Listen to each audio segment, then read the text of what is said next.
ఓం నమో భగవతే శ్రీ రమణాయ. చాలా సంతోషం నాయన. మహర్షుల వారిని దర్శించటానికి వచ్చినటువంటి ఎందరో సందర్శకులు, దేశ విదేశీయులు ప్రపంచం నలుమూలల నుంచి వచ్చి దర్శిస్తూ వారి వారి అభిప్రాయాలని, లోకంలో జరుగుతున్నటువంటి ఘటనలని ప్రస్తాపిస్తూ మహర్షి దగ్గర ఒక ప్రశ్నని లేవనెత్తారు. మీరు చెప్పేది బాగానే ఉంది, నీవెవరివో తెలుసుకో అంటారు. తెలుసుకోవటం అయ్యే పని కాదు. ఒకవైపు అహంకారమే లేదంటారు, జగత్ అనేది పుట్టి నశించలేదంటారు. కానీ ఇవన్నీ మాకు మింగుడు పడని విషయాలు. దైవం గనక సర్వసమర్థుడు, సంపూర్ణుడు అయితే మరి ఈ ప్రపంచాన్ని ఎందుకు ఇంత వికలంగా సృష్టించాడు? కర్మలో ప్రతిఫలించే ఆ కర్తృగుణాలు కావా మరి? ఇక్కడ ఆ విధంగా లేదే. ఎటు చూసినా అశాంతి, ఎటు చూసినా మారణ హోమాలు, ఎటు చూసినా దుఃఖపూరితమైన వాతావరణం. మరి ఇవన్నీ పెట్టుకుని ఏ విధంగా మనం ఉండగలం? బాగానే ఉంది. ఈ ప్రశ్నలు ఎవరు అడుగుతున్నారు? సరే, నేను అడుగుతున్నాను అంటావు. నీవు ఒక వ్యక్తిని అంటావు. నిజమే, నీవు ఇట్లు ప్రశ్నించటానికి అసలు నీకు దైవము వేరుగా ఉంటేగా. ఈ మాట చెప్పినప్పుడు ఆ పృచ్ఛకుడికి అసలు అర్థం కాలేదు. నేనేమో దైవం ఎక్కడో ఉన్నాడని, గుళ్ళు గోపురాల్లో ఉన్నాడని, సుదూర ప్రాంతంలో ఉన్నాడని, ఆకాశంలో ఉన్నాడని, యాత్రలు చేస్తూ పూజలు చేస్తూ తిరుగుతున్నానే, ఆ దైవము నాలోనే ఉన్నాడని చెబితే నాకు ఎలా అర్థమవుతుంది? నా సంగతి నాకే తెలియటం లేదు. దైవం ఒక ఆలోచన అంటారు మీరు. జగత్ ఆలోచన, పుట్టుక ఆలోచన, మరణం ఆలోచన, ఇవన్నీ ఆలోచనలు అయినప్పటికీ మరి అవి నేను చూస్తున్నా కదా నా కళ్ళ ఎదుట. వాటిల్లా నేను విస్మరించేది. వాటికి దూరంగానే ఎక్కడికి పోగలను? ఇన్ని రకాలుగా చెప్పినప్పటికీ పుచ్చకుడు శాంతించటం లేదు, తృప్తి చెందటం లేదు. మహర్షి జ్ఞాన దృష్టిని అర్థం చేసుకోవాలి అంటే ఒకటే మార్గము, మహర్షిగా మారటమే. మహర్షి దృష్టికోణం నుంచి చూడటమే తప్ప వేరు మార్గము లేదని గ్రహించవలసిన అవసరం ఎంతైనా ఉంది ఇక్కడ. అదే అంటారు మహర్షులు వారు, నీవు కాని దానితో నీ ఉనికిని ఏర్పరచుకున్నావు. ఇప్పుడు నీకు ఈ దేహాత్మ బుద్ధి, ఈ పరిమితత్వము, ఈ వ్యక్తిత్వము మరి వదలనంత కాలము ఈ ప్రపంచం నీకు వెలిగానే గోచరిస్తుంది సుమా. నిద్రలో ఎందుకు గోచరించదు? కలగనేటప్పుడు ఎందుకు గోచరించదు? నీవు ఈ స్థూల దేహం అనుకున్నావు. ఈ స్థూల దేహానికి స్థూల జగత్తు కనపడి తీరుతుంది.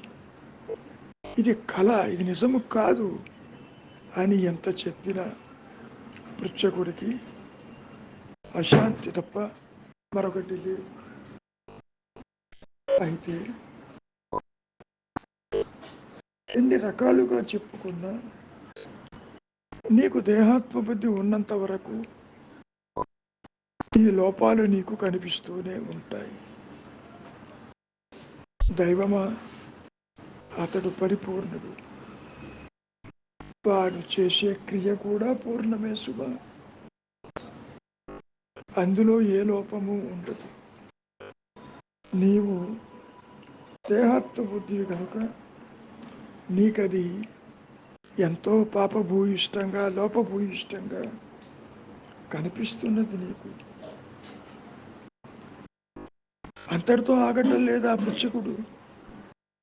ఎందుకు ఆ భగవంతుడు ఈ దౌర్భాగ్యమైనటువంటి ప్రపంచాన్ని సృష్టించాలి, రూపొందించాలి, ఎందుకు అలా కనపడాలి అంటూ ప్రశ్నించారు వదలకుండా.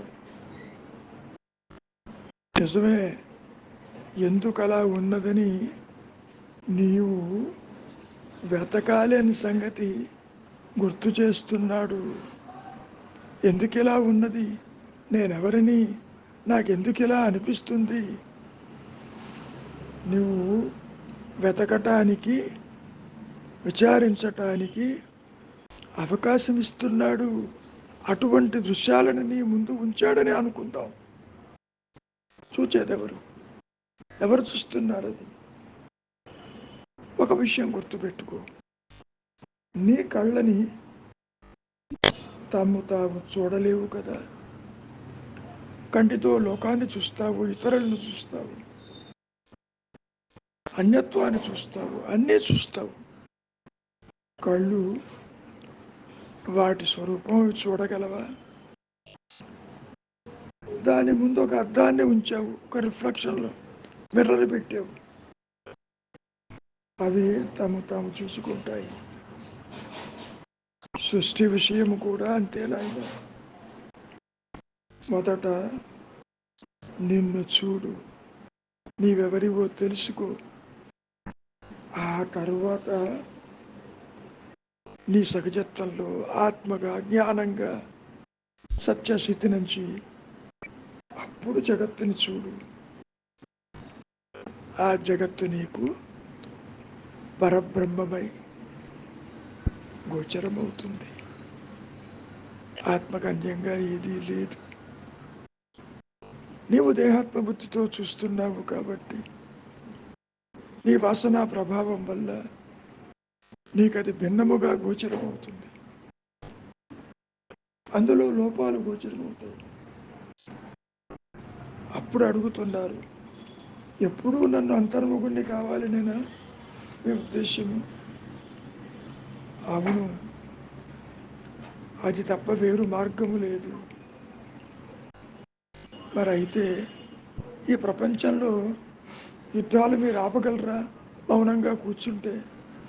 ముందు మౌనం అంటే అర్థం చేసుకో, నీ స్వరూపం ఏంటో చూడు, ఆ తర్వాత ప్రశ్నించు.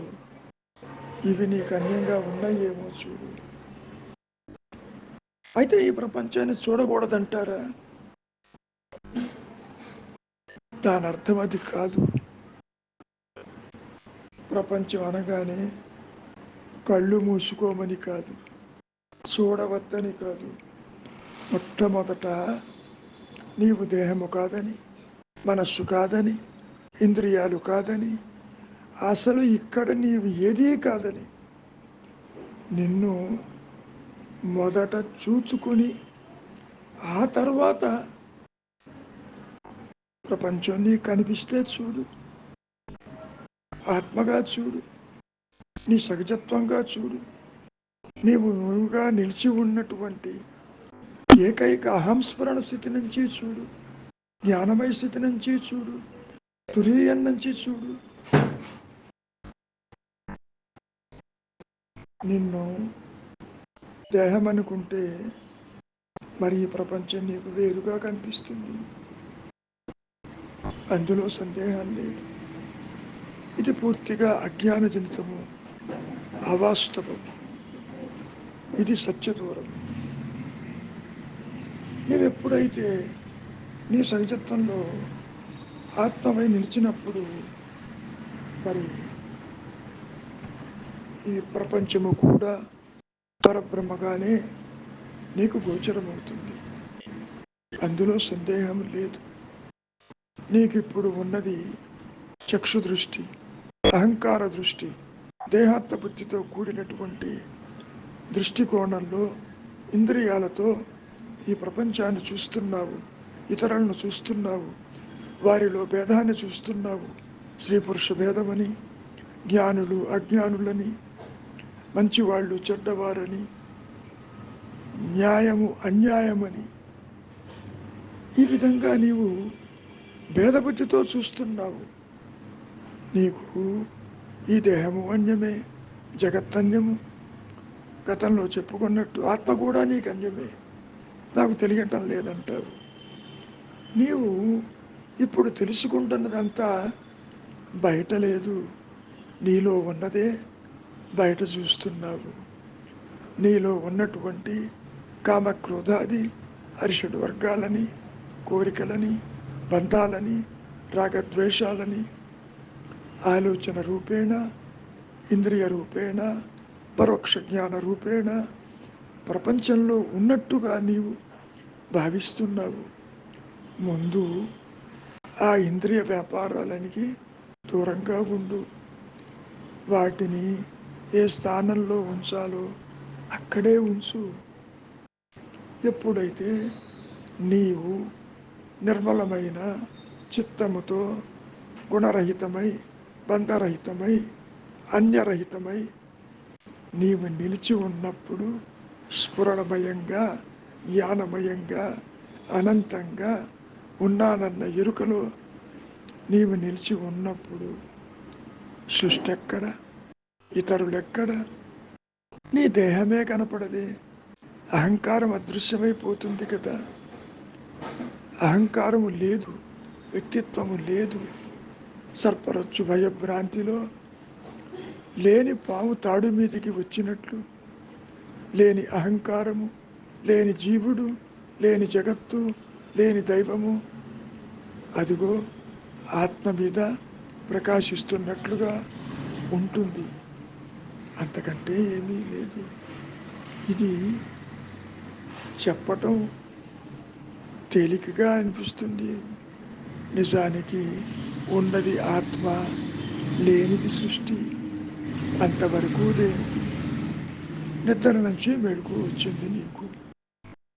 నిద్రలో నీ దేహము, సంసారము, జగత్తు, ఇతరులు, ఇక్కడ జరుగుతున్నట్టు దుఃఖపూరిత వాతావరణం ఏ ఒక్కటి నిన్ను బాధించలేదు కదా. నిద్ర మేల్కోతే నీకేమనిపించింది? ముందు స్థూల దేహం ఏర్పడింది. దేహాత్మబుద్ధితో మనస్సులో సంకల్పాలు తల ఎత్తాయి. మొట్టమొదటి ఆలోచన నేను దేహం అన్నది. ఆ దేహమన్న ఆలోచనకి ఇదిగో ఈ స్థూల ప్రపంచం నీకు కనపడింది. నీలో ఉన్నది వెలిగా కనపడింది. ఒక్క విషయాన్ని నీవు బాగా గుర్తుపెట్టుకో. నీ దేహం ఉన్నట్టు నీకు చెప్పిందా? లేదు కదా. ఇతరులు ఉన్నట్టు వాళ్ళు చెప్పారా? లేదు కదా. ఈ సృష్టిలో ఏ ఒక్క వస్తువైనా, సూర్యుడు కావచ్చు, చంద్రుడు కావచ్చు, గ్రహాదులు కావచ్చు, ప్రదేశాలు కావచ్చు, మంచి చెడు కావచ్చు, అవి ఉన్నట్టు నీకు చెప్పాయా? లేదు కదా. చెట్టు చెప్పిందా? పుట్ట చెప్పిందా? ఇతరులు చెప్పారా? ఏం చెప్పలే. నీవు ఊహించి అవి ఉన్నాయి అంటున్నావు. పైగా అవి అక్కడ ఉన్నాయి కాబట్టి చూస్తున్నానంటున్నావు. అవి ఉన్నట్టు అవి చెప్పినయ్యా నీకు?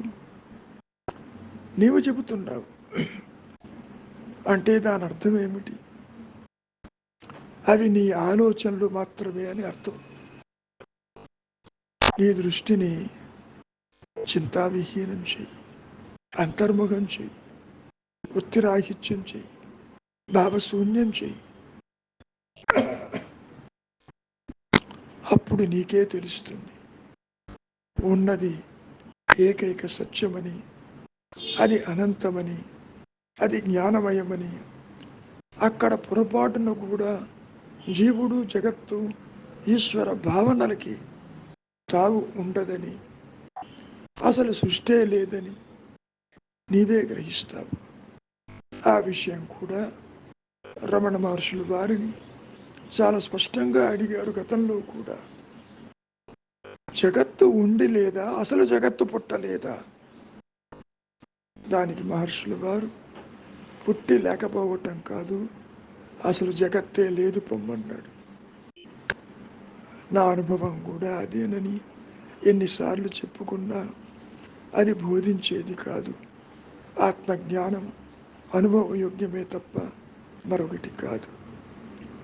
నీవుగా నిలిచినప్పుడు శివుడెక్కడ, జగత్తెక్కడ, ఆ జగత్తులో దుఃఖ వాతావరణం ఎక్కడ? ఏదీ లేదు కదా. ఇవన్నీ కూడా నీ మానసికమైన ధోరణులే తప్ప మరొకటి కాదు.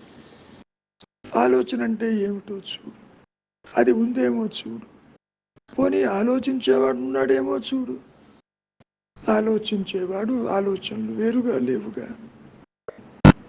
ఎప్పుడైతే నీవు అంతర్ముఖుడు అవుతావో ఈ అహంకారంతో పాటు ఈ జగత్తు, నీవనుకునే దైవము, ఈ మూడు కూడా అంటే జగజ్జీవ ఈశ్వరులు ఒక్క దెబ్బతో ముగ్గురు అదృశ్యమైపోతారు. ముగ్గురు ఒకేసారి కనపడతారు. దేహాత్మ బుద్ధి ఉంటే, అది తల ఎత్తకపోతే అది అదృశ్యమైపోతుంది. కాబట్టి నీవు ప్రాపంచిక విషయ వాసనల యందు ఇంతటి శ్రద్ధ చూపాల్సిన అవసరం లేదు. నీవెవరివో తెలుసుకో, అన్నీ సర్దుకుంటాయి. మౌనమే నీ సహజత్వము, మౌనమే నీ ధర్మము, మౌనమే నీ ఉనికి, నీ సత్యస్థితి.